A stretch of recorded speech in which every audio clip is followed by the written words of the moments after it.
শুভেচ্ছা। আমন্ত্রণ চ্যানেল 24 এর সাপ্তাহিক আয়োজন ইস্পাহানি মির্জাপুর চা নিবেদিত মুক্তকণ্ঠের সাথে রয়েছে আমি মোহাম্মদ ইমতিয়াজ।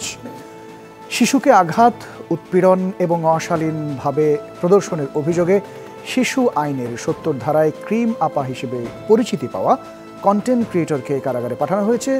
ভিডিও বানাতে জোর করে সন্তানদের ব্যবহার এবং আঘাত উৎপীড়নের অভিযোগ রয়েছে তার বিরুদ্ধে। এ ধরনের আরও ক্ষতিকর কন্টেন্ট ছড়িয়ে ছিটিয়ে রয়েছে ফেসবুক সহ অন্যান্য সামাজিক যোগাযোগ মাধ্যমগুলোতে।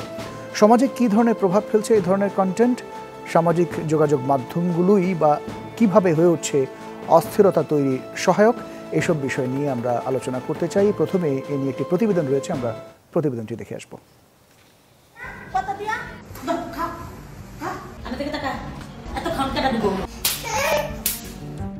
একজন মা তার নিজ সন্তানকে এভাবে নির্যাতন করে সেই ভিডিওই আবার আপলোড করছে সামাজিক যোগাযোগ মাধ্যমে।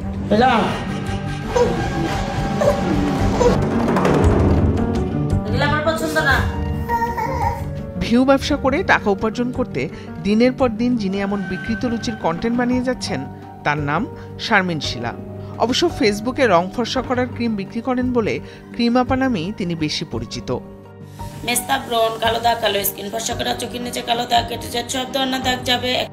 তারা এমন সব ভিডিওতে সচেতন মহলের সোচ্চার বিরুদ্ধ মত থাকলেও ক্রিম আপা তার থোড়াই কেয়ার করেন। তখন তোমাকে গায়ে লাগে নাই, আর এখন গায়ে লাগে। প্রশাসনও এ ব্যাপারে থেকেছে সম্পূর্ণ নিশ্চুপ। অবশেষে শিশু নির্যাতনের অভিযোগ এনে গত ৭ এপ্রিল ঢাকা জেলা প্রশাসক বরাবর স্মারকলিপি দেয় একাই ১০০ নামে শিশুদের নিয়ে কাজ করা একটি সংগঠন। আমার কথা হচ্ছে যে অ্যাপ্লিকেশন কেন লাগবে? এটা ফেসবুকে সবাই দেখতেছে, শেয়ার করতেছে, তাহলে সরকারের এজেন্সিগুলো নাই কেন? শিশুদের জন্য বিশেষ এজেন্সি থাকতে হবে। যে কোনো সময় ঘটনা ঘটবে, এই ধরনের বিষয় আসলেই তারাই পুরো অ্যাকশন নেবে। বাচ্চারা প্রতিবাদ করতে পারে না, বাচ্চাদের হয়ে আমরা প্রতিবাদ করব। হাসির চলে এমনি ভিডিওটা দর্শি দেখছে। আপনি তাকে যথেষ্ট মানসিক এবং শারীরিক টর্চার করেছেন। এটা এতটুক থেকে এত বড় হয়ে যাবে। এমন অভিযোগের পর নড়ে চড়ে বসে প্রশাসন। তলব করা হয় শারমিন শিলাকে। ওনার ভিডিওগুলো দেখে মনে হচ্ছে যে বাচ্চাগুলি বুঝতেছে না মা জিনিসটা কি, কিন্তু বাচ্চাগুলি যদি একটু আলাদা থাকে মায়ের কাছ থেকে, সেও একটু সন্তান শূন্যতা বোধ করবে। এবং আমার মনে হয় যে এরকম একটা ব্যবস্থা নেওয়া উচিত। অ্যাজ পার রুলস, ল, আইন অনুযায়ী, রাষ্ট্রের প্রচলিত আইন অনুযায়ী যে ব্যবস্থা গ্রহণ করা দরকার উপজেলা প্রশাসনের পক্ষ থেকে সেই ব্যবস্থা গ্রহণ করা হবে। ক্রিম আপার সাথে চ্যানেল 24 এর কথা হয় সাভার উপজেলা মহিলা বিষয়ক অধিদপ্তরের অফিসেই। নিজের ভুল কর্মকাণ্ডের কিছু আজগুবি ব্যাখ্যা দিয়ে দাবি করেন এমন কাজ আর করবেন না। আমি তো মুখে পানি দিয়েছি, আমি তো আর আগুন দেই নাই। আমার মেয়েটা যদি একটু কথা বলতে পারতো তাহলে আমি পুরা বিশ্বকে খেলাটা দেখাইতে পারতাম। একমাত্র আল্লাহ জানে যে ও ভিডিও করার জন্য কতটা যে একটা মনের ভিতর ওর একটা ইয়া থাকে। ওই যে ওর পেটে নিয়ে যে ভিডিওগুলো করছি, আমার মনে হয় ওইটার একটা আভাস পেয়ে গেছে গা। যেহেতু সবাই এটাকে ভুল ধরছে, তাহলে আমার ভুল হয়েছে, আমি আর ভুল করব না। শারমিন শিলাকে সাথে নিয়ে সাভারের বাইপাল এলাকায় তার পার্লার দেখতে চাইলে নানা বাহানা দিয়ে যেতে রাজি হননি। তবে সরেজমিনে গিয়ে দেখা গেল ক্রিম আপার বিউটি পার্লারটি বন্ধ রয়েছে। বাড়ির মালিক জানান অবস্থা বেগতিক দেখে একদিন আগেই তল্পা গুটিয়ে নিয়ে চলে গেছেন ক্রিম আপা। আমি বলছিলাম যে আপনি যে যাইতেছেন এখন এটা কোথায় যাইতেছেন? উনি বললো যে আমি দেশের বাড়ি চলে যাব। উনি মাল সামানা নিয়ে কয় আমি দেশে যাবো, যে কোথায় সেটাও আমি জানি না। ক্রিম আপা ওরফে শারমিন শিলার বিরুদ্ধে গেল ৯ এপ্রিল মামলা করে সাভার উপজেলা মহিলা বিষয়ক কর্মকর্তা। এই মামলায় বৃহস্পতিবার রাতে তাকে গ্রেপ্তার করে পাঠানো হয় কারাগারে। আপনারা প্রতিবেদনটি দেখছিলেন। আমরা আজকের বিষয় নির্ধারণ করেছি সোশ্যাল মিডিয়া মত প্রকাশ না মত বিরোধ। এই বিষয়টি নিয়ে আলাপ করার জন্য সম্মানিত অতিথি হিসেবে স্টুডিওতে রয়েছেন মাইন্ডউইজের ফাউন্ডার এবং চিফ সাইকোলজিস্ট ফয়সাল আহমেদ রাফি এবং অনলাইনে যুক্ত রয়েছেন ঢাকা বিশ্ববিদ্যালয়ের সমাজবিজ্ঞান বিভাগের অধ্যাপক সালমা আক্তার। আপনাদের দুজনকে অনেক ধন্যবাদ, আপনারা কষ্ট করে সময় দিয়েছেন। ফয়সাল আহমেদ রাফি, আপনি প্রতিবেদনটি দেখছিলেন। ক্রিম আপা, যিনি শারমিন নামে মূলত তার পরিচয় ক্রিম আপা সোশ্যাল মিডিয়াতে, তিনি যে কন্টেন্টগুলো তৈরি করেছেন তার সন্তানদের সাথে নিয়ে এবং এগুলো সোশ্যাল মিডিয়াতে তিনি শেয়ারও করেছেন, এটি কি শুধুমাত্র ভিউ পাওয়ার জন্য তিনি করেছেন না এর বাইরে মনস্তাত্ত্বিক কোনো বিষয়ে যুক্ত রয়েছে? আচ্ছা, সন্তানদের ভিডিও আপলোড করা বা তাদের কর্মকাণ্ডগুলো হচ্ছে সামাজিক মাধ্যমে ছড়িয়ে দেওয়া, এটার ভিউ ব্যবসার আর কি ভিউ ব্যবসা বলা হচ্ছে, কিন্তু এর বাইরেও যে মনস্তাত্ত্বিক জায়গাটা থাকে সেটা হচ্ছে খুব কি বলবো, যে ডিরেক্ট যেটা স্পষ্ট, যে অ্যাটেনশনটা পাওয়া। কারণ কোনো না কোনোভাবে আমরা চাই কেউ আমাদেরকে অ্যাটেনশনটা দিক। এখন সেই অ্যাটেনশনটা কিভাবে দিবে? আমরা আমাদের প্রত্যেকের কোয়ালিটি বা নিজেদের নানা রকম যোগ্যতা বা গুণাগুণ আছে, যেটার কারণে আমরা আর কি কোনো না কোনো অ্যাটেনশন পেয়ে থাকি।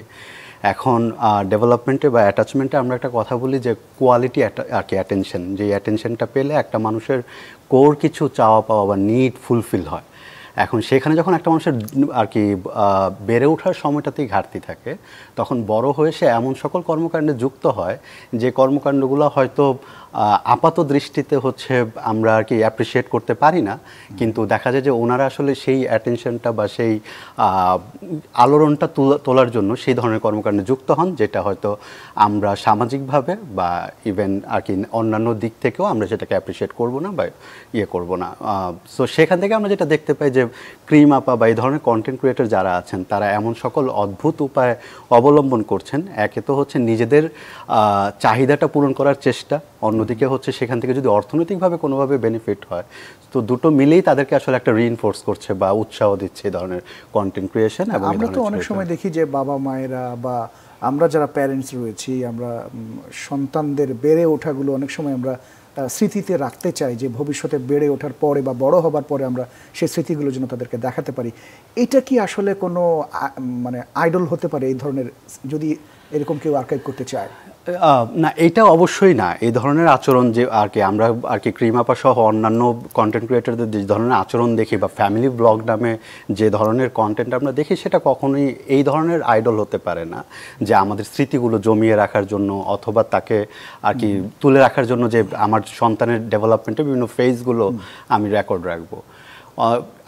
আমরা সবাই রাখতে পারি, বাবা মা হিসেবে আমাদের সেই ইয়েটা আছে, কিন্তু সেটা হচ্ছে সামাজিক যোগাযোগ মাধ্যমে বা বিভিন্ন পাবলিক স্পেসে শেয়ার করা, সেই জিনিসটা কতটা ঝুঁকিপূর্ণ আমার সন্তানের জন্য এবং পরবর্তীতে তার মানসিক স্বাস্থ্য, ব্যক্তিত্ব গঠন, এগুলোর উপর কিভাবে প্রভাব ফেলবে, সেটা যদি না বুঝেই তার ব্যক্তিগত কোনো মোমেন্ট বা মুহূর্তের ছবি আমি যদি সামাজিক মাধ্যম অথবা কোনো পাবলিক স্পেসে শেয়ার করি, সেটা হয়তো দীর্ঘমেয়াদে তাকে প্রভাবিত করবে। সো যে সকল বাবা মা চান যে তাদের সন্তানের বিভিন্ন মুহূর্ত রেকর্ড করে রাখতে এবং সেটা হচ্ছে ট্রেজার করে রাখতে, সেটা অবশ্যই তারা রাখতে পারেন, কিন্তু সে কোথায় শেয়ার করবেন বা কতটুকু এক্সটেন্ডে শেয়ার করবেন, সেই সচেতনতাটা প্রত্যেক বাবা মার থাকা উচিত, বিশেষ করে সন্তানের ব্যক্তিত্ব এবং ভবিষ্যৎ মানসিক স্বাস্থ্য ঝুঁকির কথা চিন্তা করে হলেও। সো আমরা যেটা দেখতে পাই যে যেহেতু সন্তান নিজে অনুমতি দিতে পারে না বা সে এই বিষয়ে সতর্ক থাকতে পারে না, সো দেখা যায় যেটা যে তার এই ধরনের কন্টেন্ট যখন ছড়িয়ে পড়ে অথবা তার বিভিন্ন বিব্রতকর অবস্থা যখন আমরা পরবর্তীতে এটা দেখে বড় হয়ে এসে দেখতে পাই, সেখানে তার নানা রকম মানসিক স্বাস্থ্য জটিলতা যেমন তৈরি হয়, তেমনি ব্যক্তিত্বের উপর যে প্রভাবগুলো পড়ে, তার আত্মবিশ্বাস কমে যায়, সে মানুষের সাথে মিশতে পারে না, একটা হীনমন্যতায় ভোগে, এবং একই সাথে পরবর্তীতে সে নিজেকে এবং বাবা মাকে আর কি দায়ী করে তার এই মানসিক অবস্থার জন্য। তো সার্বিকভাবে একটি সুস্থ মানুষের বিকাশের জন্য এই তার ব্যক্তিগত যে কোনো বাচ্চার ব্যক্তিগত কোনো মুহূর্ত পাবলিক স্পেসে শেয়ার করা আসলে অ্যাপ্রোপ্রিয়েট না বা সঠিক নয়। এবং তিনি একটি বিষয় বলছিলেন যে তার বাচ্চা যদি কথা বলতে পারতো তাহলে তিনি গোটা বিশ্বব্যাপী দেখিয়ে দিতেন, মানে এই ধরনের একটা ল্যাঙ্গুয়েজ তিনি ব্যবহার করেছেন। এইটি কেন মনে হয়, মানে তার বাচ্চা কথা বলতে না পারার কি তার ভেতরে কষ্টের তাড়না থেকে আসলে এই ধরনের কাজ করছেন, আপনার কাছে মনে হয় কি? না, আমার কাছে এটা সিম্পলি হচ্ছে আর কি বাচ্চার ডেভেলপমেন্ট সম্পর্কে আর কি অসচেতনতার আর কি প্রভাব, যেটা আমরা বলি যে বাবা মা যখন জানে না সন্তানের বিভিন্ন ফেজে, ডেভেলপমেন্টের বিভিন্ন ফেজে সে কীরকম আচরণ করবে, তখন সেই ধরনের মন্তব্য করতে পারে। কারণ একটা 14 মাসের 15 মাসের বাচ্চা ও কিভাবে কথা বলবে বা ওর চয়েস কিভাবে তৈরি হবে। এখন ভিডিও দেখা বা ভিডিওতে অংশগ্রহণ করা এটা একটা সিদ্ধান্ত। এই ছোট্ট একটা বাচ্চার কি সেই সিদ্ধান্ত নেওয়ার মানসিক গঠন অথবা ব্রেইনের সেই গঠনটা কি হয়েছে কিনা, কগনিটিভ ডেভেলপমেন্টটা কি হয়েছে কিনা। সো সে যদি দাবি করেও যে আমার বাচ্চা চেয়েছে এ ধরনের ভিডিওতে প্রতিনিয়ত উপস্থিত থাকতে, এটা আসলে সায়েন্টিফিকভাবে আর কি এটা কোনোভাবে ভ্যালিড বলা যায় না আর কি।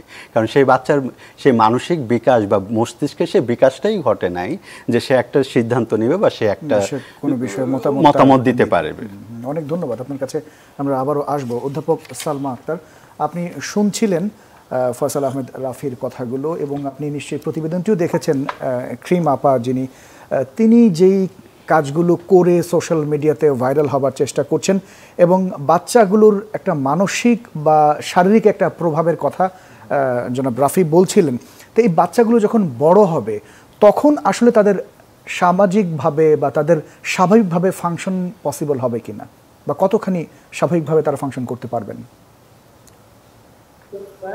প্রথমেই অ্যাকচুয়ালি একমত পোষণ করতে চাই ফয়সাল ভাইয়ের সাথে। তুমি যে দুটো বিষয় বলেছেন, একটি হচ্ছে যে আমরা পাবলিক স্পেসে কতখানি প্রাইভেট লাইফকে রিপ্রেজেন্ট করবো সেই বিষয়টি, বিশেষ করে সোশ্যাল মিডিয়াতে, এটা খুব জরুরি একটি বিষয়।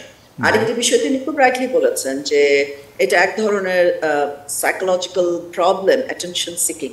হয়তো তারা কোনো ফর্মাল ওয়েতে ফর্মাল স্পেসে অ্যাটেনশন পাচ্ছেন না বলে তাদের কাছে অ্যাটেনশন সিকিং এর জন্য একটা নেগেটিভ ওয়েকে বেছে নিতে হয়েছে।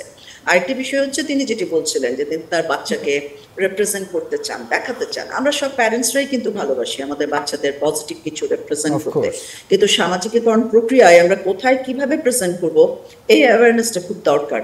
আমার কাছে যেটা খুব শকিং লেগেছে তার যে প্রতিবেদনটা দেখানো হলো, সেখানে কিন্তু তিনি বলছিলেন যে এটা যদি ভুল হয়ে থাকে আমি বন্ধ করে দেবো। তার মানে এটা যে ভুল, এই অ্যাওয়ারনেসটাও তার মধ্যে নাই। এবং আমার কাছে মনে হয় যে আজকাল সোশ্যাল মিডিয়া লিটারেসি যেটা থাকা দরকার সেটার কিছুই নাই। জি, সোশ্যাল মিডিয়া লিটারেসি যেটাকে আমরা বলি যে মানে নেটিজেন হওয়ার জন্য একটু যে আমাদের কার্টেসি, ল্যাঙ্গুয়েজ, বডি ল্যাঙ্গুয়েজ, সব ধরনের অ্যাটিটিউড সেই জিনিসগুলো আমাদের অনেকের মধ্যেই নাই। এবং সোশ্যাল মিডিয়াটা যদি আমরা লিটারালি অর্থটা নেই, একটা যোগাযোগ মাধ্যম যেখানে আমরা কমিউনিকেট করার চেষ্টা করছি, এবং এক্সপেক্টেড ছিল আমরা সোশ্যাল নর্মস গুলোকে, সোশ্যাল অ্যাটিটিউড গুলোকে পজিটিভলি প্রেজেন্ট করা, যাতে করে সোশ্যালাইজেশনের একটা পার্ট হিসেবে সোশ্যাল মিডিয়াকে আমরা ব্যবহার করতে পারি। কিন্তু এই ধরনের ভীতিকর কন্টেন্ট, এবং আমার কাছে মনে হয় যে খুব অগ্রহণযোগ্য কন্টেন্ট, তিনি তার বাচ্চার ছবি পোস্ট করতেই পারেন যেটা তার আনন্দ শেয়ার করার জন্য অথবা কোনো মেমোরি তৈরি করার জন্য, কিন্তু যেভাবে তিনি প্রেজেন্ট করেছেন এটা খুবই একটা ডিস্টর্টেড ওয়েতে প্রেজেন্ট করা হয়েছে। ফয়সাল ভাইয়ের সাথে আমি একদমই একমত, যেটা কিন্তু এই শিশুটার সামাজিকীকরণ প্রক্রিয়ায়, তার সাইকোলজিক্যাল ডেভেলপমেন্টে, সিটিজেন হিসেবে রিপ্রেজেন্টেশনে বাধা দেবে। আমার কাছে মনে হয় একটা বড় সমস্যা হচ্ছে কি, এই ধরনের কন্টেন্ট গুলোতে যত ভিউ হয়, যত রেসপন্সেস হয়, রিয়াকশন হয়, অনেক আমি বলবো যে যেগুলো আমাদের সোশ্যালি অ্যাকসেপ্টেবল ইস্যুস অথবা এক্সপেক্টেড আমরা পজিটিভলি প্রেজেন্ট করি, দুর্ভাগ্যজনকভাবে সেটা হয় না। সেটা একটা রিজন হতে পারে যে অনেকেই আজকাল অ্যাটেনশন সিকিং। আমাদের যারা ভিউয়ার্স আছি, সোশ্যাল মিডিয়া যারা ইউজার রয়েছে, তাদের কি টেস্টের পরিবর্তন হয়েছে আপনার কাছে মনে হয়? আমার কাছে আমি যখন আজকাল সোশ্যাল মিডিয়া দেখি, আমি নিজে খুব সোশ্যাল মিডিয়া ব্যবহার করি, তো আমি যদি গত 10 বছর ধরে ব্যবহার করছি, আমি যদি দেখি প্রথম দিককার পোস্ট গুলো কিন্তু ছিল আমি বলবো যে কমিউনিকেশন করার জন্য, শেয়ার করার জন্য লাইভ, এবং তখন কিন্তু আমরা চমৎকার একটা গান, কবিতা অথবা কোনো একটা সোশ্যাল এক্সপ্রেশনসকে অনেক সাপোর্ট করেছি। আজকাল কিন্তু ক্রমশই সেগুলো খুব ডিস্টরশনের দিকে যাচ্ছে, সেটা যে শুধু বাংলাদেশে তা না, সারা বিশ্বে। তার মানে কোনো সাইকোলজিক্যাল প্রবলেম, সাইকোলজিস্টরা খুব ভালো বলতে পারবেন। আমার কাছে মনে হয় সোশ্যাল প্রবলেম, আমাদের সোশ্যাল টেস্ট বলতে যাচ্ছে, সোশ্যাল এক্সপেকটেশন, সোশ্যাল নর্মস বলতে যাচ্ছে। আমরা খুব অ্যাবনর্মালিটিকে অ্যাপ্রিসিয়েট করছি, যেখানে আমরা খুব নর্মাল বিহেভিয়ার অথবা খুব আমি যেগুলো মরাল বিহেভিয়ার এগুলোকে এক্সপেক্ট করছি না, অ্যাকসেপ্ট করছি না। তো এইটাও একটা বড় কারণ যে আমরা বাহবা দিচ্ছি এই ধরনের কন্টেন্ট গুলো, ভিউ বাড়ছে, তার কাছে মনে হচ্ছে দিস ইজ অ্যাকসেপ্টেবল। সেটা হচ্ছে সবচেয়ে বেশি অ্যালার্মিং। শুধু তো ভিউ বাড়ার না, পাশাপাশি যেটি আমরা দেখি যে তার সোর্স অফ ইনকাম, এখান থেকে বেশ কিছু আয়ও আসছে, এটিও কি তাকে মানে সমাজচ্যুত করছে কিনা? আমার কাছে মনে হয় যে সমাজচ্যুত করার বদলে এই ধরনের অ্যাটিটিউড গুলো, এই ধরনের কন্টেন্ট গুলো লোকজন বেশি ভিউ করছে। বিকজ যদি এরকম কোনো কিছু লোকজন ভিউ না করে, তার ইনকামটা সেখান থেকে না আসে, উনি কিন্তু বন্ধ করে দেবেন। আমরা সবাই পজিটিভ কিছু চাই, তো তার মানে কি আমাদের টেস্টের সমস্যা আছে, আমরা রিপ্রেজেন্ট করছি রং টেস্টকে, যাতে করে আমরা সাপোর্ট করতেই পারি তার অন্য অ্যাক্টিভিটিস গুলোকে আমরা সাপোর্ট করতে পারি ফর ফাইন্যান্সিয়াল রিজন, যেটা তিনি তার প্রফেশনাল কারণে ব্যবহার করছেন। কিন্তু এই ধরনের সাইকোলজিক্যালি ডিস্টর্টেড বিহেভিয়ারকে আমরা বাকিরা কেন কেন রেসপন্স করবো, কেন ভিউ করবো, ইভেন শেয়ার করবো। আমি দেখেছি এই ধরনের কন্টেন্টগুলো প্রচুর শেয়ার্ড হয়, প্রচুর ভিউড হয়, রেসপন্সেস হয়, রিয়াক্টেড হয়। আমার কাছে মনে হয় ওই জায়গাটায় আমাদের কাজ করা দরকার আছে। নেটিজেন বিহেভিয়ারটা আমরা কিভাবে করবো, এটা সোশিয়ালি অ্যাকসেপ্টেবল না, এই আইডিয়াস গুলো তৈরি করা এবং সেগুলোকে আসলে শেয়ার ভিউর মধ্যে না নেওয়া এবং মোটিভেট করা এমন কিছু। আমার মনে হয় যে সেই ক্ষেত্রে সোশ্যাল মিডিয়াগুলোর কিন্তু আসলে নিজেদের লায়াবিলিটি আছে। কমিউনিটি পোস্টে কি ধরনের পোস্ট প্রেজেন্ট করতে পারবেন। আমি অনেক সময় দেখেছি চমৎকার পোস্টও কিন্তু ব্যান্ড হয়ে গেছে কোনো কারণে, কেউ রিপোর্টিং করছেন। তো সেখানে এই ধরনের পোস্ট কেন সোশ্যাল মিডিয়াতে ভাইরাল হবে, অ্যাকসেপ্টেবল হবে এবং সেটার জন্য কেন তারা ফাইন্যান্সিয়ালি গেইনফুল হবেন, আমার কাছে মনে হয় এটা খুব ডিস্টার্বিং। অবশ্যই ফাইন্যান্সিয়ালি গেইনফুল হওয়ার মতো সোশ্যাল ওয়ার্কার যারা রয়েছেন, আপনারা তো সোশ্যাল ওয়ার্ক অনেক ধরনের কাজ করে থাকেন, সোশ্যাল ওয়ার্কাররা কি এই জায়গাটায় কোনো বড় ধরনের ভূমিকা পালন করতে পারেন? আমার কাছে মনে হয় মিডিয়া খুব ভালো ভূমিকা পালন করতে পারে। সোশ্যাল ওয়ার্কারদের ব্যাপারটা হচ্ছে পার্সন টু পার্সন, তো তারা খুব ইন্টারাকশন করেন না, তারা সোশ্যাল অর্গানাইজেশন থ্রুতে করেন। তো সেই ক্ষেত্রে লোকাল অর্গানাইজেশন যেগুলো আছে, যেটা আমরা একটু আগে দেখতে পেলাম যে কেউ কমপ্লেইন করেছেন, আমার কাছে মনে হয় সেটা অবশ্যই খুব গুরুত্বপূর্ণ একটি বিষয়। একাই অ্যাকশন নামে সংগঠনটি করেছে। জি, আমি ধন্যবাদ জানাই যে তারা সেটা করেছেন। এবং আমার কাছে মনে হয় কি যে আমাদের সোশ্যাল ওয়েলফেয়ার যে ডিপার্টমেন্টটা আছে আমাদের গভর্নমেন্টের, তার কিন্তু প্রচুর অ্যাক্টিভিটিস আছে। তারা কিন্তু সুস্থ বিনোদনের জন্য কাজ করতে পারেন, অ্যাওয়ারনেস রেজিং এ কাজ করতে পারেন, good parenting, communication skill, netizen behaviour এবং ছোটখাটো ইনকামের জন্য, ইনকাম জেনারেটিং অ্যাক্টিভিটিস এর জন্য কাজ করতে পারেন। একটা সার্ভে করা যেতে পারে কি কারণে মানুষ এই ধরনের কন্টেন্ট দেখে অথবা কন্টেন্ট পোস্ট করে। তো আমার কাছে মনে হয় সামাজিক গবেষণা, সামাজিক সাপোর্ট এবং আপনি যেটা বলছেন ওয়েলফেয়ার অ্যাপ্রোচ থেকে, এটা সাইকোলজিক্যাল হোক, সোশ্যাল হোক, ইকোনমিক হোক, কিভাবে আমরা তাদেরকে সাপোর্ট করতে পারি, এই বিষয়গুলো নিয়ে কাজ করার। অনেক ধন্যবাদ, আমরা চমৎকার করে উত্তর পেয়েছি। আপনার কাছে আমরা আবারও আসবো। ফয়সাল আহমেদ রাফি, আপনার কাছে এই মুহূর্তে আসতে চাই, শুধু ক্রিম আপা না, আমরা তো এছাড়া আরও বিভিন্ন সোশ্যাল মিডিয়াতেও আমরা দেখেছি এই ধরনের কাজগুলো করে থাকেন। বাচ্চাদের সাথে অস্বাস্থ্যকর আচরণও অনেক বাবা মা করে থাকেন। তো এই জায়গাটায় যদি একটু আসি, সেক্ষেত্রে বাবা মা হিসেবে তাদের কিভাবে আরো বেশি সচেতন করা যায়? আচ্ছা, ধন্যবাদ আর কি এই বিষয়টা উঠে আনার জন্য, যে বাবা মাদের রোলটা আসলে, ভূমিকাটা আসলে কি হবে। তো আমরা বিভিন্ন অঞ্চলে কাজ করতে গিয়ে যেটা দেখেছি, যে বাবা মা সহ যারা অভিভাবক পর্যায়ে আছেন, ইভেন শিক্ষার্থীদের মাঝেও একটা হচ্ছে একাডেমিক শিক্ষা থাকা, আর একটা হচ্ছে সেই শিক্ষার প্রভাবে যে আত্ম অনুধাবন, যেই জিনিসটা, যে আমার সন্তানের গায়ে আমি হাত তুলতে পারি কি না, অথবা এটা ঠিক আচরণ কি না, এই জায়গাটাতে মনে হয় অধিকাংশ বাবা মার হচ্ছে ধারণা নেই। এবং তারা যেটা করেন সেটা হচ্ছে যে তাদের পূর্ববর্তী অভিজ্ঞতার আলোকে তারা তাদের সন্তানকে হচ্ছে ট্রিট করেন বা লালন করার চেষ্টা করেন। যেমন একটা বড় অংশের মধ্যে শুনতে পাই যে আমাদের বাবা মা তো আমাদেরকে পিটিয়েছে, আমাদেরকে মার দিয়েছে, আমাদেরকে এটা করেছে, সো আমরা মানুষ হয়েছে। মাঝখানে যে শিক্ষা প্রতিষ্ঠানের শিক্ষকরাও ছাত্রদের গায়ে হাত তোলার কারণে তারা বিচার দিয়েছিল, বন্ধ হয়েছিল। আবার অনেক অভিভাবক বলেছেন যে না, মানে হাড়টা আমার জন্য রেখে দিবেন, মাংসগুলো আপনার, এই টাইপের এই ধরনের কথা প্রচলিত ছিল। এখন যারা এই ধরনের কথা বলেন, আমরা যেটা দেখতে পাই, আমরা as a mental health professional, আমরা যখন মানুষের সাথে ওয়ান টু ওয়ান কাজ করি তাদের মেন্টাল হেলথ ইস্যুসগুলো নিয়ে, সেখানে দেখতে পাই তাদের অধিকাংশ মেন্টাল হেলথ ইস্যুস তৈরি হয় বাবা মায়ের টক্সিক আচরণের কারণে। বাবা মা যখন তাদেরকে ছোটবেলায় যে আর্লি রূঢ় আচরণ করেন এবং একই সাথে তাদের গায়ে হাত তোলেন এবং তাদেরকে বিভিন্ন সুবিধা থেকে বঞ্চিত করেন, তখন যেটা দেখা যায় যে এই সন্তানগুলোর মধ্যে নানা রকম প্রতিক্রিয়া দেখা দেয়।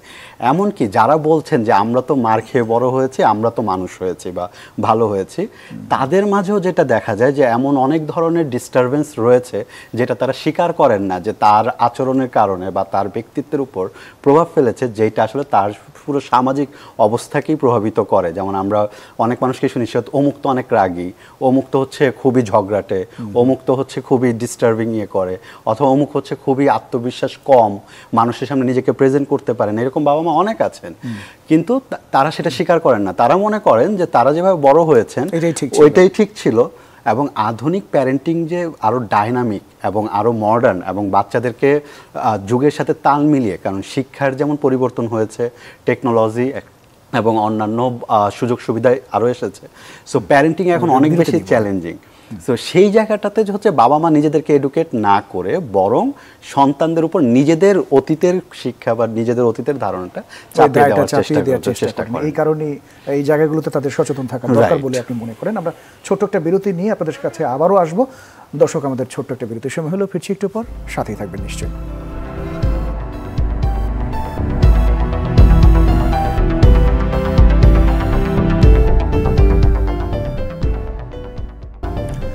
বিরতির পর আরও একবার স্বাগত ইস্পাহানি মির্জাপুর চা নিবেদিত মুক্ত কণ্ঠে, সাথে রয়েছি মোহাম্মদ ইমতিয়াজ। অতিথি রয়েছেন মাইন্ড উইজের ফাউন্ডার এবং চিফ সাইকোলজিস্ট ফয়সাল আহমেদ রাফি, এবং অনলাইনে রয়েছেন ঢাকা বিশ্ববিদ্যালয়ের সমাজ বিজ্ঞান বিভাগের অধ্যাপক সালমা আক্তার। আপনাদের দুজনকে আরও একবার স্বাগত। অধ্যাপক সালমা আক্তার, শিশুদের আইন সুরক্ষা, অনলাইন সুরক্ষা একটা নীতিমালার কথা কিন্তু মোটামুটি সামাজিক যোগাযোগ মাধ্যম সহ বেশ দাবি উঠেছে বিভিন্ন জায়গায়। এক্ষেত্রে এই নীতিমালাতে কি কি বিষয় থাকা উচিত? কাছে মনে হয় যে মূল যে বিষয়গুলো রয়েছে শিশুর অধিকার, সেগুলো তো অবশ্যই থাকবে, এবং একই সাথে একটু আগে যেটা বলছিলাম যে কিভাবে সোশ্যাল মিডিয়াতে রিপ্রেজেন্ট করা চিলড্রেনদেরকে, তাদের অ্যাচিভমেন্টকে অবভিয়াসলি তাদেরকে হাইলাইট করা, তাদের নিডসকে, সেগুলো তো অবশ্যই দরকার। কিন্তু ব্যক্তিগতভাবে উপস্থাপনের ক্ষেত্রে আমার কাছে মনে হয় যে তাদের প্রাইভেসি, সাইকোলজিক্যাল, সোশ্যাল, মেন্টাল কোনো ধরনের হ্যাম্পার হয় কিনা, তাদের স্ট্যাটাসের এবং তাদের অ্যাচিভমেন্টের ক্ষেত্রে কোনো ধরনের ডিস্টারবেন্স তৈরি হয় কিনা, এই বিষয়গুলো অ্যাড করা উচিত on top of the basic human rights, basic child rights. আচ্ছা, আমরা ভিউ ব্যবসার যে কথাগুলো বলছিলাম, ভিউ ব্যবসার জন্য আমরা যে অদ্ভুত অদ্ভুত অস্বাস্থ্যকর এবং অরুচিকর যেই কন্টেন্টগুলো বানাতে দেখি, এখন সোশ্যাল মিডিয়াতে এটির মানে সামাজিক কী ধরনের প্রভাব পড়তে পারে? বেশ কিছু ইস্যুজ আপনি বলেছেন, এর বাইরে আর কি পড়তে পারে? আমার কাছে মনে হয় যে একটা হচ্ছে অবভিয়াসলি পিয়ার, বাচ্চারা কিন্তু একই রকম বিষয়বস্তু অন্য বন্ধুদের যখন দেখে সেটা তারা ফলো করে, তো যেটা যখন বাচ্চারা প্রেজেন্ট করে সেটা তো এক ধরনের ডিস্টারবেন্স রয়েছে। কিন্তু মায়েরাও কিন্তু এটা হয়তো খুব নেগেটিভলি তিনি প্রেজেন্ট করেছেন, কিন্তু অনেক মায়েরা কিন্তু অনেক কিছু পজিটিভলি প্রেজেন্ট করতে গিয়েও বাচ্চার উপর অনেক ধরনের চাপ প্রয়োগ করেন। একটা বিষয় আমার কাছে মনে হয় যে সাম্প্রতিক সময় আমি দেখেছি পরীক্ষাগুলোর পরে সবাই তাদের গ্রেড নিয়ে, অ্যাচিভমেন্ট নিয়ে এত হাইলাইট করে, আমার কাছে ভালো লাগে যাদের জন্য সেটা করা হয়েছে, কিন্তু যেই বাচ্চাগুলো সেই গ্রেডস পায়নি, তাদের প্যারেন্টসদের ফ্রাস্ট্রেশন, এবং দেখা যায় তার পরপরই দুর্ভাগ্যজনক ভাবে অনেক বাচ্চারা কিন্তু সুইসাইড করে বা সুইসাইডাল অ্যাটেম্প্ট করে। তারপরে আমরা কতটা আনন্দ প্রকাশ করব, কতটা শেয়ার করব, এবং সেটা অন্য বাচ্চাদের উপর কি ধরনের প্রেশার তৈরি করছে, এটা কিন্তু খুব ইম্পর্টেন্ট। এবং সোশ্যাল মিডিয়া কিন্তু আজকাল আমাদের কাছে সবচাইতে, আমি মনে করি আমাদের প্রাইভেট স্পেসের পরেই একদম সোশ্যাল মিডিয়াতে আমরা অ্যাক্সেস চাই বা সোশ্যাল মিডিয়াতে ইন্টারঅ্যাক্ট করি। পিটি যে উৎসবটা করি রেজাল্ট বেরোবার পরে, এবং আমরা বিশেষ করে আমরা যে মেইন স্ট্রিমের মিডিয়াগুলো তো যেভাবে অন এয়ার করি, প্রচার করি, সেটা আসলে কতখানি ঠিক বলে আপনার কাছে মনে হয়? আমি যেটা বলছিলাম যে পজিটিভ প্রচার করার আমি বিপক্ষে না, সেটা বাচ্চাদেরকে অবভিয়াসলি এনকারেজ করে, কিন্তু একই সাথে সেটাকেও হাইলাইট করা যে অ্যাচিভমেন্ট মানে নট গুড গ্রেডস, অ্যাচিভমেন্ট মানে আরো কিছু।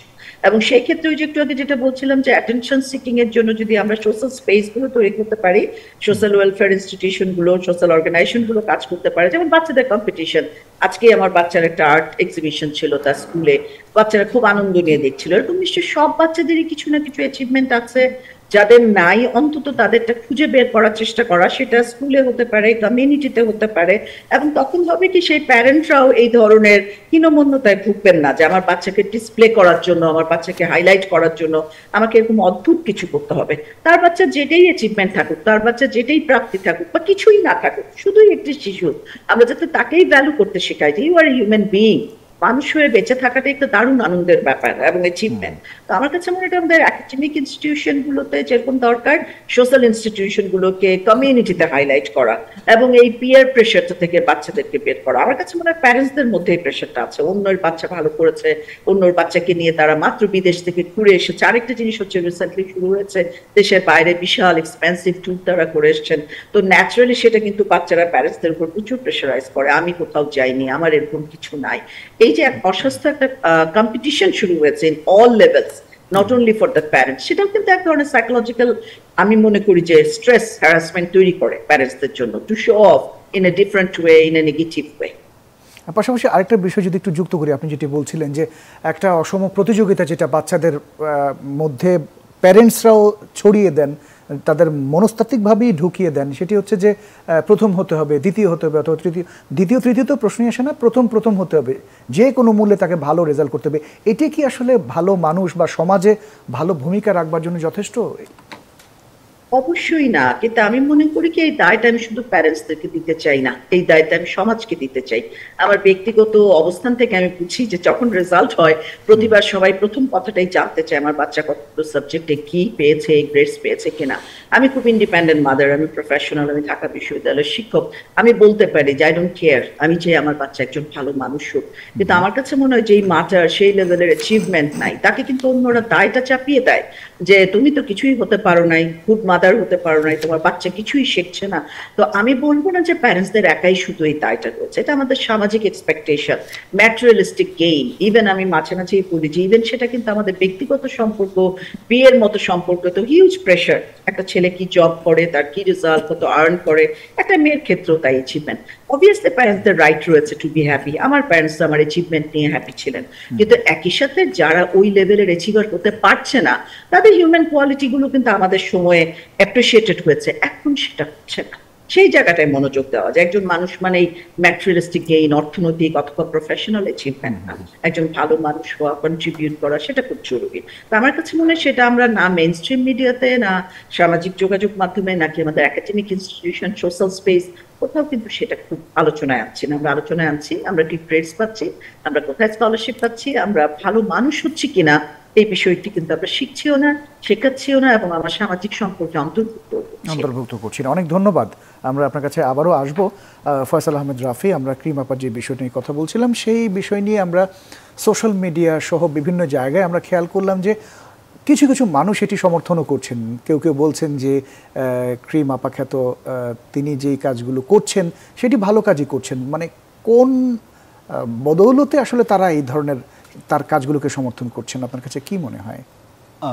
আমরা আর কি যদি মানুষের সমর্থন বা এই যে ভিউ বাড়ছে কেন বা এত বেশি ইন্টারাকশন কেন মানুষ করছে, যদি এই জায়গাটা একটু খেয়াল করি, আমি আসলে আমার ওই আগের বক্তব্যের সাথে এখানে কিছুটা টেনে আনবো। সেটা হচ্ছে যে সচেতনতার অভাব, মানে পুরো এন্টায়ার জেনারেশন, প্রজন্মের পর প্রজন্ম আমরা এমন ধরনের প্যারেন্টিং বা এমন ধরনের কাজকর্ম দ্বারা অভ্যস্ত যে আমরা একটা জনগোষ্ঠী মনেই করি যে this is the right way to treat your child. তো এর ফলে যেটা হয় যে আপনি যখন হচ্ছে জানবেন না প্রথমত হচ্ছে যে কিভাবে আরও বেটার অপশন আছে আপনার বাচ্চার সাথে ইন্টারাকশন করার বা বাচ্চাকে প্রপারলি গাইড করার, তখন যেটা হয় যে আপনার সাথে পূর্ববর্তী যে ধারণাটা আছে আপনি সেটাই চাপানোর চেষ্টা করেন। এটা হচ্ছে আমাদের কগনিটিভ ডেভেলপমেন্টের একটা বেসিক জিনিস। আমরা নতুন কিছু ট্রাই করতে চাই না, বিশেষ করে প্যারেন্টাল ফিগার যারা, আমাদের বিভিন্ন অবজারভেশনে উঠে আসছে যেটা যে অনেক প্যারেন্টই হচ্ছে এই পরিশ্রমের কাজটুকু করতে চান না, যে তার বাচ্চাকে নিয়ে বসতে হবে, তাকে ইন্টারাকশন করতে হবে, নিজেরও কিছু শিখতে হবে।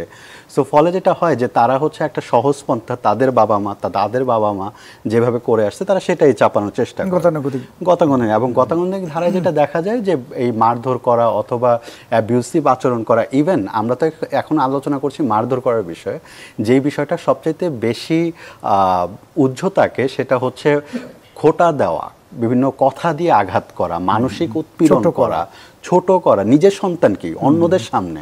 হ্যাঁ, আপনি খেয়াল করবেন যে আমি শিওর আপা ভালো করেছে, তুমি কেন পারছো না, ইভেন পারিবারিক সবার সামনেই যে আমার এই ছেলেটা বা এই মেয়েটা তো হচ্ছে গর্দভ হয়েছে, ও তো হচ্ছে পারে না কোনো কিছু, এই যে ওকে সামাজিকভাবে ওকে হেয় প্রতিপন্ন করা হচ্ছে। সো এইটা না সামহাও একটা বড় জনগোষ্ঠীর মধ্যে নর্ম হয়ে গেছে, মানে এইটাই করা যায়। সো তাদের মাঝে যে এই শিক্ষাটা বা এই সচেতনতা পৌঁছাতে হবে যে না, এইটা আপনার সন্তানের উপর নেতিবাচক প্রভাব ফেলছে তার মানসিক বিকাশ এবং ব্যক্তিত্ব গঠনে, সুতরাং আপনি এই কাজটা করতে পারেন না। কিন্তু আনফর্চুনেটলি আমাদের সোসাইটিতে আসলে সেই শিক্ষাটা বা সেই সচেতনতা নেই, ফলে অধিকাংশ মানুষ সেই জিনিসই সেলিব্রেট করছে যেটা সে নিজে করে অভ্যস্ত। আরেকটা বিষয় এখানে আমি ইম্পর্টেন্ট বলতে চাই, ক্রিম আপা বলি বা এ ধরনের কন্টেন্ট ক্রিয়েটরদেরকে বলি, এদের সাথে বেশিরভাগ মানুষ রিলেট করতে পারে, কারণ তাদের ঘরেও একই আচরণ ঘটে। হয়তো আমরা তাদের ভিডিওর কল্যাণে হোক অথবা অন্য কোনো আলোচনার কল্যাণে হোক আমরা সেটা সামনে চলে আসছে, কিন্তু অসুবিধাটা হচ্ছে যে অধিকাংশ হাউসহোল্ডে এই ধরনের আচরণ খুবই নর্মালাইজ করা হয়। গায়ে হাত তোলা, বডি শেম করা, তারপর হচ্ছে ছোট করা, অপমান করা, সামাজিকভাবে হেয় প্রতিপন্ন করা। ফলে যেটা হয় কি যে যখন আপনি কানেকশন পাবেন এবং এখানে আপনার জটিল মানসিক প্রক্রিয়া যুক্ত না, মানে আপনার এত কিছু চিন্তা করা লাগবে না, ও আমার ঘরে এটা হয়, ওর ভিডিও তো দেখলাম ওর এগুলাই হয়, তার মানে একটা ভ্যালিডেশন কিন্তু পাচ্ছে যে আমি এগুলো করতে পারি। যখন আপনি মিডিয়াতে বা আমরা একটু আগে আলোচনা করেছিলাম যে মিডিয়াতে যখন এগুলো চলে আসতেছে, so social media main stream মিডিয়াতে না আসলেও সোশ্যাল মিডিয়াতে যখন সে দেখতেছে যে এই আচরণটা করে অনেক মানুষজন হচ্ছে ইন্টারাকশন করতেছে, সেও ভ্যালিডেট হচ্ছে, তার মানে আমিও আমার সন্তানের সাথে এই ধরনের কাজ করতে পারি এবং এটাই স্বাভাবিক।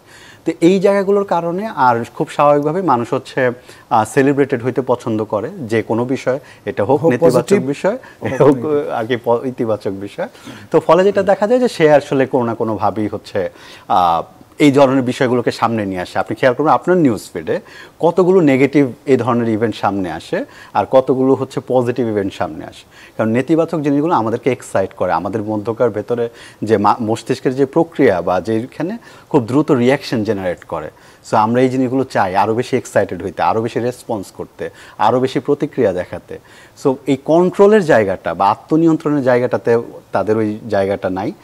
আর যেহেতু হচ্ছে প্যারেন্টিংয়ের একটা বিষয় আছে, সেটাও যেহেতু অধিকাংশের মাঝেই মিসিং, সো তারা মনে করছে এই আচরণটাই স্বাভাবিক, সো আমরা এটাতে ইন্টারাকশন করতেই পারি। অনেক অনেক অনেক ধন্যবাদ। আমরা আবারও আপনার কাছে আসছি। অধ্যাপক সালমা আক্তার, আপনি শুনছিলেন ফয়সাল আহমেদ রাফির কথাগুলো, নেতিবাচক কথাগুলো তিনি এই বিষয়গুলো নিয়ে আলাপ করছিলেন। আপনি যেহেতু শিক্ষক মানুষ, একটা প্রচলিত রয়েছে যে স্কুলে বাচ্চাকে পড়াচ্ছে 1 2 3 4 5 6 7 8 10, তখন বাচ্চারা হাউমাউ করে হাসছিল বা খুব চিৎকার করে হাসছিল যে টিচার 9 লিখতে পারে না। পরে টিচার বোঝালেন যে আমি 9টা কারেক্ট লিখলাম, তোমরা ওটা নিয়ে বাহবা দিলে না, কিন্তু একটা আমি পারিনি, ইচ্ছে করে লিখিনি, কিন্তু তোমরা। তো এই যে সমাজের ভেতর একটা নেগেটিভ ইয়ে ছড়ানো, হ্যাঁ, এই বিষয়টি আসলে কিভাবে দেখেন আপনি? আমি এক্স্যাক্টলি এই পয়েন্টটাতে আসলে আলোচনায় আসতে যাচ্ছিলাম যে আমার কাছে মনে হয় যে শুধুমাত্র একজন ব্যক্তিকে আমি দোষটা দিতে চাই না, একজন প্যারেন্টও কিন্তু সোশ্যাল প্রেশারের মধ্যে থাকে। সোশ্যাল স্পেসে আমার মনে আছে আমি গভর্নমেন্ট কোয়ার্টারে বড় হয়েছি, তো আমরা কিন্তু ছোটবেলা থেকে প্রচুর লাভিং, কেয়ারিং, অ্যাপ্রিসিয়েশন এগুলোর মধ্যে বড় হয়েছি, বকাবকিও খেয়েছি প্রচুর। এমন না যে ফয়সাল ভাই যেটা বলছিলেন যে বাবা মারা এটা করেন, আমাদের জেনারেশনও কিন্তু করেছে, আমাদের উপর সেটা নেগেটিভ ইম্প্যাক্ট হয় না। আমি প্রায় বলি যে আমার বাবার সবসময় হাই ডিম্যান্ড ছিল, আমাকে কেমব্রিজে পড়তে হবে, ঢাকা বিশ্ববিদ্যালয়ে শিক্ষক হতে হবে। আমার কাছে কিন্তু সেটা নেগেটিভ লাগে নাই, আমার কাছে এটা ইন্সপিরেশনাল লেগেছে, বিকজ আমরা সেম পেজে থেকেছি। আমি এটা ফিল করার চেষ্টা করেছি আমার বাবার স্বপ্ন মানে আমার স্বপ্ন, সেটাতে দোষের কোনো ব্যাপার নেই। ব্যাপারটা হচ্ছে যখন আমরা জোর করে ইম্পোজ করি, একটা বাচ্চা নিতে পারে না এবং আমাদের নেইবার রিলেটিভসরাও সেই কম্পিটিশনটার দিকে আমাদেরকে পুশ করে দেয়। তো আমরা যখন ছোটবেলায় ভালো করেছি, আমাদের নেইবাররাও যেমন অ্যাপ্রিসিয়েট করেছে, আমাদের ভুলভাল কিছু তারা কিন্তু স্নেহের চোখে দেখেছে। এখন যেটা হয়, আমরা প্রত্যেকটা বাবা মা যতটা না বলবো যে নিজের বাচ্চার অ্যাপ্রিসিয়েশন, নিজের প্যারেন্টিং হাইলাইট করাতে অ্যাপ্রিসিয়েট করি অথবা ফোকাস করি, আরেকজন মানুষের ল্যাগটাকে আমরা এমপ্যাথেটিক্যালি দেখি না। তিনি কেন পারছেন না, সেই জায়গাটাকে আমার কোনো রোল আছে? আমি প্রায় বলি যে আমি মাঝে মাঝে আজকাল বলি, আজকাল প্রতিবেশীরা আমরা একজন একজনের খোঁজ করি না, এবং সেটা কিন্তু একটা বিশাল কারণ। আমাদের বাচ্চারা সাইকোলজিক্যালি, আমি এখনো এই বয়সেও দেশে বাইরে যাওয়ার সময় সব কয়টা অ্যাপার্টমেন্টে গিয়ে নক করে বলে আসি আমি যাচ্ছি, সবে পড়াতে ঈদের সময় খাবার নিয়ে ছুটে যাই। I love that. আমাদের বাচ্চারা কিন্তু সেটা করে না, সেই স্পেসিং তাদের জন্য আর নাই। এই ঈদ, এই হলিডে সবকিছুই কিন্তু আমরা একা কাটিয়েছি। হ্যাঁ, আমাদের নেইবাররা নক করে জানতে চান না আমরা কেমন আছি। তো আমি দোষ দিব না যে একজন একা প্যারেন্টই এই জন্য দায়ী। আমাদের সামাজিক স্পেসে আমরা এমপ্যাথিটা কমিয়ে ফেলেছি, সোশ্যাল কোহেশনটা, সোশ্যাল ইনক্লুশনটা কমিয়ে নিয়েছি। তো আমার কাছে মনে হয় যে আরেকটা বিষয় হচ্ছে যে আমরা নেগেটিভ দিকগুলো, যেটা ফয়সাল ভাই বলছিলেন, যে আমরা যত হাইলাইট করি, যত পিন পয়েন্ট করি, পজিটিভ দিকগুলো করি না। একটা মানুষের অ্যাচিভমেন্ট থেকে আমরা অনেক বেশি দেখি তিনি কোথায় অ্যাচিভ করতে পারেননি। একটা মানুষের পজিটিভ কোয়ালিটি গুলো থেকে আমরা হাইলাইট করি তিনি তো এটা পারছেন না, সেই মানুষটাও ডিপ্রেশনে ভোগেন। এবং সেই ডিপ্রেশনটা সঙ্গত কারণে আমরা সবসময় আমার থেকে লেস পাওয়ারফুল মানুষটার উপরে চাপিয়ে দিই, be parents, be friends, be husband wife. হ্যাঁ, তো আমার কাছে মনে হয় যে সেই জন্য রিলেশনশিপ গুলো আরো বেশি কনস্ট্রেইনড হচ্ছে, যে আমাদের স্পেসিং কমে যাচ্ছে, আমাদের এক্সপ্রেশনের, আমাদের ফিলিংস শেয়ারের, শেয়ারিং এন্ড কেয়ারিং এই জায়গাটা কমে যাচ্ছে। তো সেই দায়টা আমি একজন প্যারেন্টকে একা দিব না। দ্বিতীয়ত একটু আগে যেটা বললাম যে আমরা একটা ভালো কিছু করলে, পজিটিভ কিছু করলে লোকে আমাকে ট্রেডিশনাল বলে, আমি একটু কনজারভেটিভ মাদার, সেটা কেউ পছন্দ করে না এরকম। তো সেইখানে যখন আমার বাচ্চা বা আমি মনে করবো যে না আমাকে সোসাইটির অ্যাকসেপ্টেন্সের জন্য I have to do something যেটা অ্যাবনর্মাল অথবা লোকের অ্যাটেনশন সিক করে, সেই জায়গাটা থেকে আমাদেরকে অবভিয়াসলি রিফ্রেইন করতে হবে। সেটা সোশ্যাল মিডিয়াই হোক, ব্যক্তিগত পার্সোনাল স্পেস হোক, সোশ্যাল স্পেস, এবং সোসাইটিকেও রেসপন্সিভ হতে হবে when I'm doing something।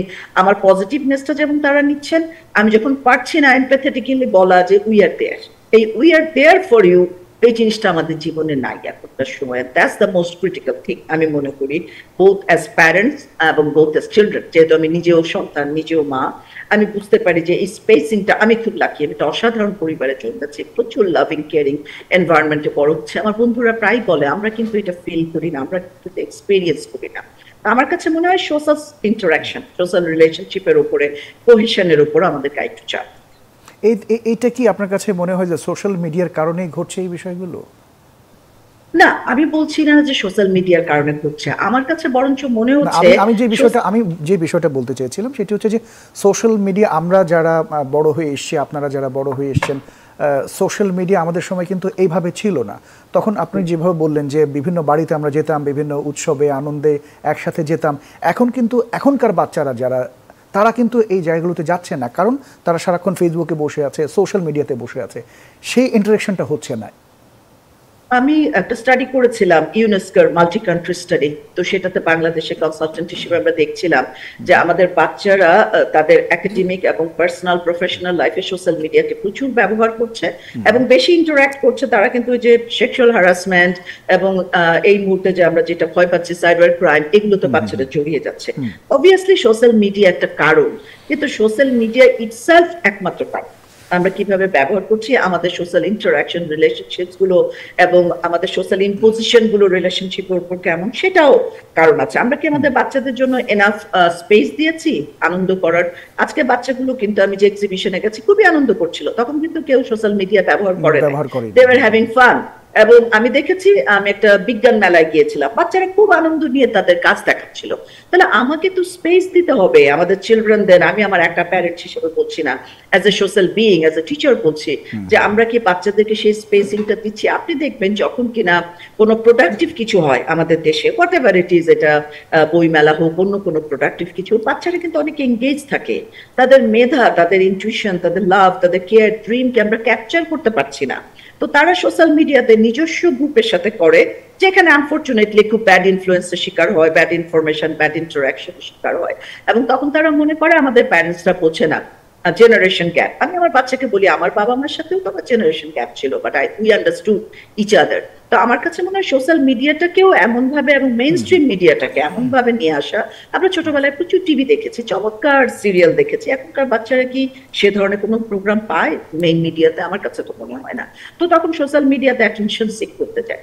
So we have to have a space যেখানে বাচ্চাদের নিজেকে রিপ্রেজেন্ট করার, তার ভাষা হোক, তার আনন্দ হোক, কষ্ট হোক, অনুভব হোক, অ্যাগনি হোক, সেটাকে রিপ্রেজেন্ট করার স্পেস আমরা দেই, তাহলে আমার কাছে মনে হয় সোশ্যাল মিডিয়াতে কিন্তু এতটা এডিকশন আর তাদের থাকবে না।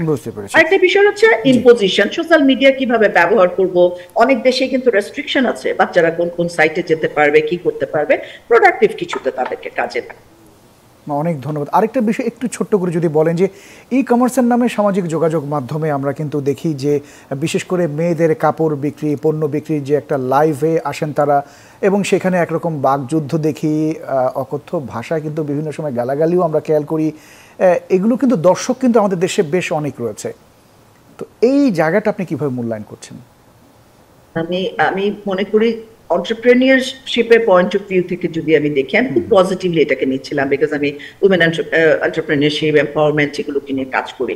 কিন্তু আমার কাছে মনে হয়, আমি সব জায়গাতে একটা কথা বলি, আমাদের কোড অফ কন্ডাক্ট নেই, সেটা একাডেমিক ইনস্টিটিউশন হোক, সোশ্যাল মিডিয়া হোক, এই প্রেজেন্টেশনে এই বিহেভিয়ার, এই বডি ল্যাঙ্গুয়েজটা যে আসলে অশোভ, প্রফেশনাল বিহেভিয়ার না। শুরুর দিকে যেটা বলছিলাম আমরা। হ্যাঁ, উনি উদ্যোক্তা হিসেবে নিজেকে পাবলিসিটি করতেই পারেন, কিন্তু বাজে ভাষা ব্যবহার করা, বাজে ল্যাঙ্গুয়েজ, আক্রমণাত্মক ভাষা, বোথ দ্য পার্টিস, সেটা ক্লায়েন্ট ওর যারা বায়ার অথবা যারা সেলার। আমি মনে করি যে আমাদের একটা বড় সমস্যা হচ্ছে আমরা খুব ইমপ্যাশন্ট, আমরা হচ্ছে খুব ইনটলারেন্ট, ইনক্লুসিভ না, এবং আমরা কেন যেন অ্যারোগেন্সকে স্মার্টনেস মনে করি, সোবারনেসকে আমরা উইকনেস মনে করি।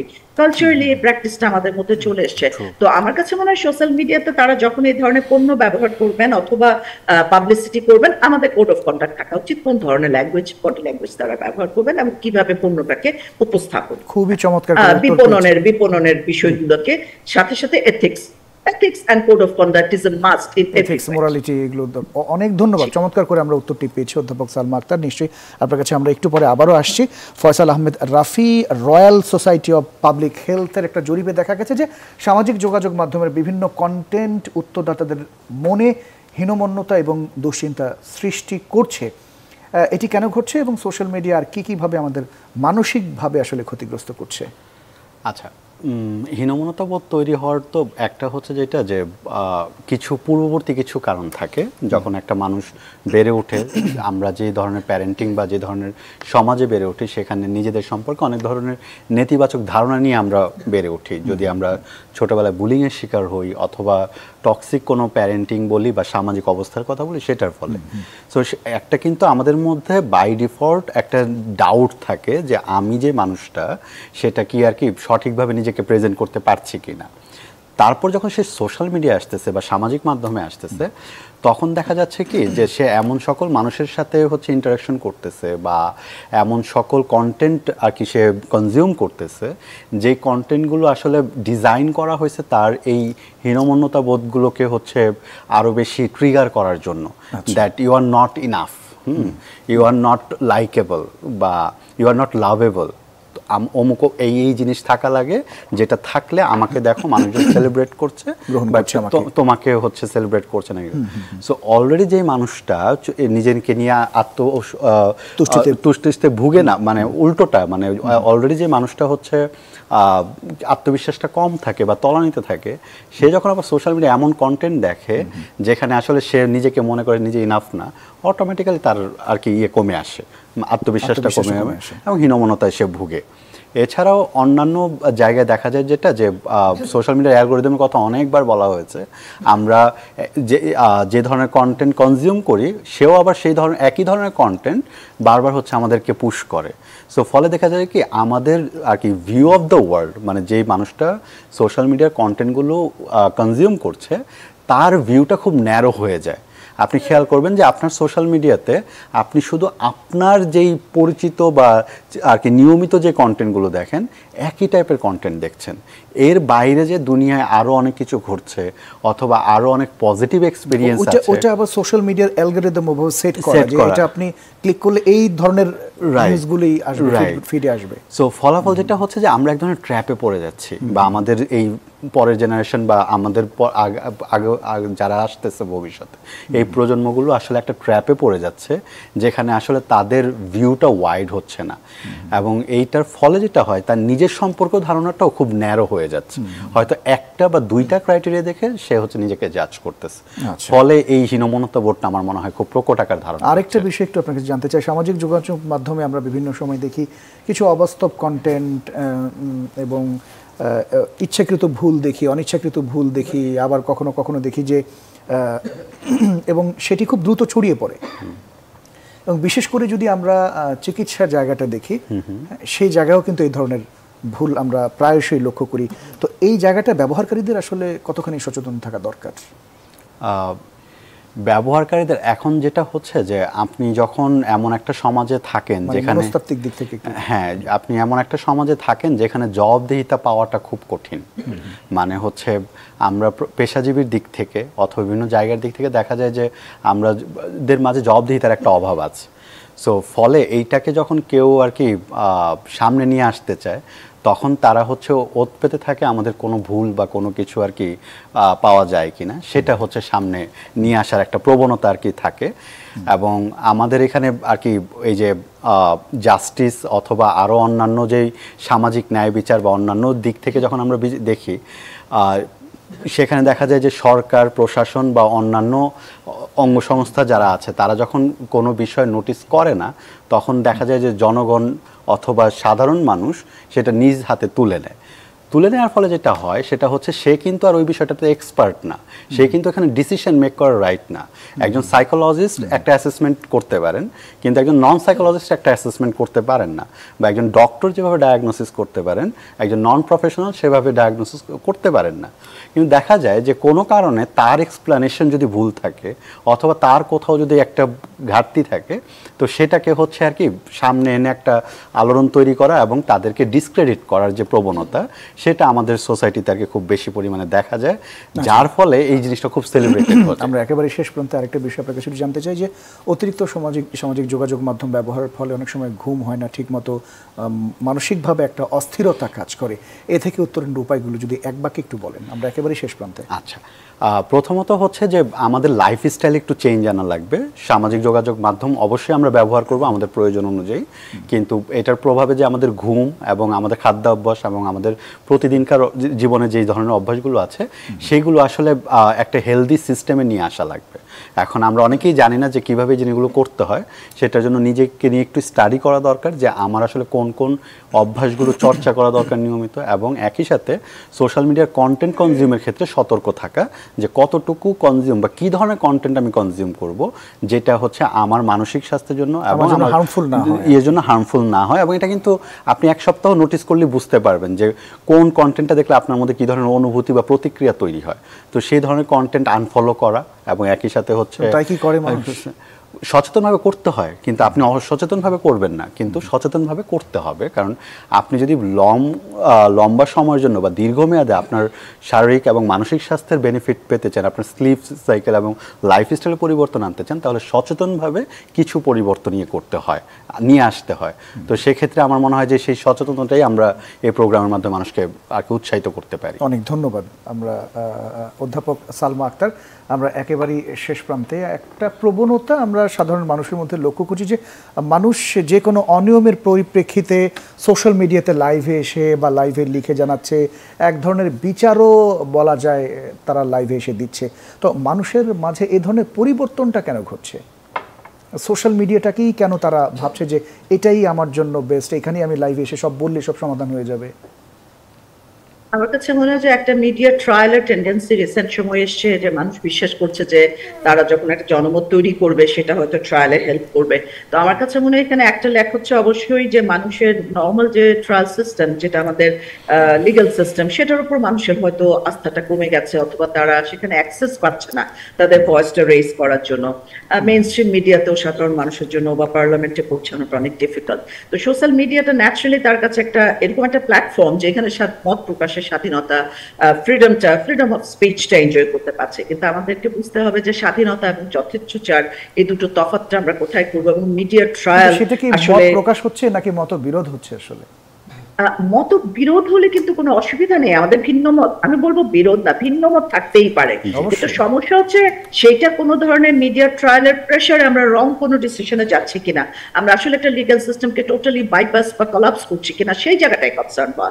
ভয়েস রেজ করা খুবই গুরুত্বপূর্ণ, আমি মনে করি আই অ্যাপ্রিশিয়েট দ্যাট, কিন্তু সেই ভয়েসটা যেন রংলি একটা রং প্রেসার তৈরি করে একটা রং সিস্টেম তৈরি না করে এবং রাইট সিস্টেমকে ভেঙে না দেয়। বরঞ্চ আমরা কাজ করবো, আমরা কাজ করবো যাতে এটা সোশ্যাল মিডিয়াটা আমাদের জন্য পজিটিভ কন্ট্রিবিউশন। অনেক ধন্যবাদ অধ্যাপক সালমা আক্তার, ধন্যবাদ ফয়সাল আহমেদ রাফি। দর্শক আপনাদের অনেক অনেক ধন্যবাদ। আলোচনা শেষে একটি কথাই আপনাদের শুধু বলতে চাই, সামাজিক যোগাযোগ মাধ্যম ব্যবহারে তরুণ থেকে শুরু করে যারা বয়স্ক রয়েছেন আমরা সকলে আরও বেশি দায়িত্বশীল হওয়া দরকার, এবং শুধুমাত্র ভিউ ব্যবসার জন্য এই সামাজিক যোগাযোগ মাধ্যম যেন আমরা ব্যবহার না করি, সেক্ষেত্রে আমাদের দায়িত্বশীলতার পরিচয় দিতে হবে। আগামী সপ্তাহে নতুন বিষয় নিয়ে নতুন অতিথি নিয়ে আবারও হাজির হব। সেই পর্যন্ত সবাই ভীষণ ভালো থাকবেন।